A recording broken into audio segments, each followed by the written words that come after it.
স্মরণে পুরুলিয়ায় আয়োজিত হলো মোমবাতি মিছিল। ভারত মাতার ছবি হাতে নিয়ে শহরের পথে হাঁটলেন জেলাবাসী।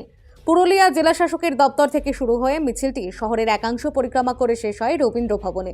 সেখানে জেলা প্রশাসনের উদ্যোগে আয়োজন করা হয় বিশেষ তথ্যচিত্র প্রদর্শনীর পাশাপাশি দেশভাগের বিভীষিকা ও মানুষের যন্ত্রণা নিয়ে একটি প্রদর্শনীর।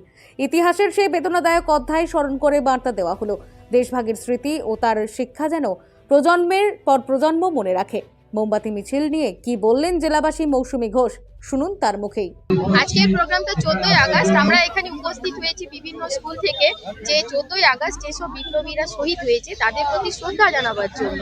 এবং আজকের দিনটা হচ্ছে খুবই গুরুত্বপূর্ণ দিন। আমরা সবাই জানি আজকে দেশভাগ হয়েছিল, যেসব পরিবাররা আমাদের জন্য শহীদ হয়েছে, যারা অনেক তাদের পুত্রদের সন্তানদের বলিদান দিয়েছে, তাদের আজকে আমরা শ্রদ্ধা জানাবার জন্য এখানে উপস্থিত হয়েছি।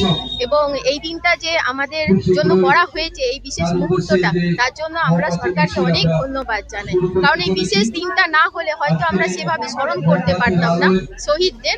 আজকে এই বিশেষ দিনটি হয়েছে বলে আমরা এখানে তাদের প্রতি একটু শ্রদ্ধা জানাতে পারছি। এটা আমাদের কাছে খুবই গুরুত্বপূর্ণ একটা ব্যাপার। ধন্যবাদ। আমি মৌমিতা ঘোষ, পুরুলিয়া নজরুল বালিকা বিদ্যাপীঠ।